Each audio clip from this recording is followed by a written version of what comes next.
मैंने अपने यहाँ विभिन्न बैठकों में जैसे मैंने कहा कि हम कोई निर्णय नहीं लेते हैं, हमारे यहाँ स्टेचुरी बॉडीज उनमें हम विमर्श करके निर्णय लेते हैं। और इस बार जब हमने सीनेट की बैठक की तो उसमें ये निर्णय लिया कि सभी महाविद्यालयों और विश्वविद्यालय के पुस्तकालयों को हम एक तरह से आधुनिक करेंगे और डिजिटल करेंगे।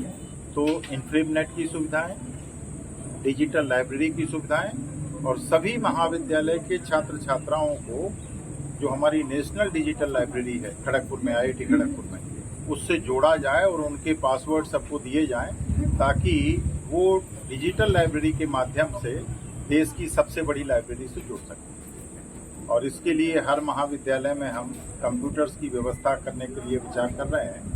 अभी चूंकि चुनाव आचार संहिता लगी हुई है, इसलिए जैसे ही वो खत्म होती है हम महाविद्यालयों की बैठक करेंगे और अपने आंतरिक स्रोतों का पता लगा के एक ऑडिट भी हम करने जा रहे हैं, इंटरनल ऑडिट, ताकि जो अर्थ का हमारा मैनेजमेंट है, जो इकोनॉमिक मैनेजमेंट है, वो ठीक रहे सबका। और उसके बाद हम इन संसाधनों से या जो हमारे दानदाता हैं, जनप्रतिनिधि हैं, उन सबसे बात करके हर एक महाविद्यालय में कम से कम 5 से 10 कंप्यूटर्स की व्यवस्था करेंगे ताकि बारी बारी से छात्रों को लाइब्रेरी की सुविधा मिल सके। मैं वहाँ से कमेटी का सदस्य हूँ, इसका निर्धारण बिहार का आयोग करता है, उच्च शिक्षा आयोग, जिसके अध्यक्ष हैं पी चौधरी। उन्होंने मुझे प्रॉमिस एग्जाम इसी महीने डेट, आप एग्जाम लेट इसलिए हो रहा है क्योंकि आप लोगों ने हमें लेट कराया, आपके रजिस्ट्रेशन पूरे नहीं हुए। हमारी मजबूरी ये है कि हम 1 महीने से तैयारी कर रहे हैं। अभी हमने आपको पहले घोषणा की थी कि हम मई में ही एग्जाम डिक्लेयर कर देंगे, लेकिन हम कर इसलिए नहीं पाए क्योंकि अभी भी 3 महाविद्यालयों से नामांकन के फॉर्म पूरे नहीं आए। अब हम ये कर नहीं सकते हैं। आज ही मैंने कंट्रोलर को सुबह बुला के और हमारे रजिस्ट्रार साहब खड़े हुए हैं, दोनों को कहा है कि जितनी जल्दी वो छात्रों का टाइम टेबल निकाल दें। उन्होंने मुझसे कहा कि सर करें क्या, हमारे पास 21 महाविद्यालय और 11 जो है एफिलिएटेड, 32 में से एक भी अगर डाटा नहीं देगा ना, तब तक हम परीक्षा नहीं डिक्लेयर कर सकते। तो हम पूरी कोशिश कर रहे हैं, रोज रिमाइंडर देते हैं उनको। आज भी मैं बाहर जाने के पहले कंट्रोलर को, रजिस्ट्रार साहब को, दोनों को ये बोल चुका हूँ कि इस हफ्ते हर हालत में परीक्षा का टाइम टेबल निकल जाए, लेकिन किसी भी स्थिति में जून में आपकी परीक्षा होगी। सर हम लोग का 20-23 में दिक्कत है। 20-23 का मैं जवाब देता हूँ।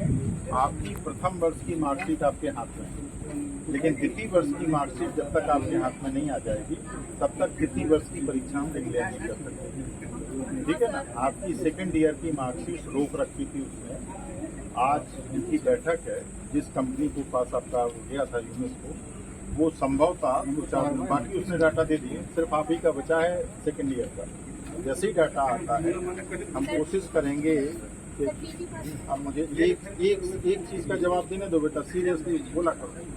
हम कोशिश करेंगे कि जून में आपका भी कार्यक्रम पूरा होकर जुलाई में आपको हम पूरी डिग्री दे दें। ज़्यादा से ज़्यादा 10-15 दिन का अंतर इधर उधर हो सकता है, इससे ज़्यादा नहीं होगा। अब बताइए आप क्या हैं, किसका कौन सा पीजी फर्स्ट सेमेस्टर? इतने हैं पीजी, 21-23 अभी नहीं आए। सुनिए ना, हम लोग के कॉलेज 20-22 तक का अभी आ जाएगा। 37-23 में दिक्कत ये है बेटा, उसका जवाब 21-23 की मार्कशीट के लिए आज बैठक हो रही है। उस कंपनी से जैसे ही डाटा आएगा, हमने अपने यहाँ 2 प्रिंटर और 1 आदमी को लगा के रखा है, तो वो पिछले 3 साल की सभी BSc, सभी BA, BCom, MSc, MCom सबकी मार्कशीट निकाल रहा है। अब इकट्ठी तो नहीं निकल जाएंगी, लाखों मार्कशीट है, तो वो रोज लगभग 2000 मार्कशीट निकालते हैं। उनको जैसे ही एक सत्र की पूरी हो रही महाविद्यालयों में भेजेंगे। आपको विश्वविद्यालय जाने की आवश्यकता नहीं। जैसे ही मार्कशीट तैयार होंगे आपके महाविद्यालय में आएंगी और पेपर में सूचना आएगी। सर 2019-22 का जो मार्कशीट है वो कब तक आएगा? वो तो आने वाला है, कुछ अपराध। सर मेरा सुनिए ना, हम लोग आते हैं लोग पढ़ने ना, तो टीचर बहुत कम है। मुझे मालूम है बेटा, ये टीचर्स ने आपसे कहलवाया।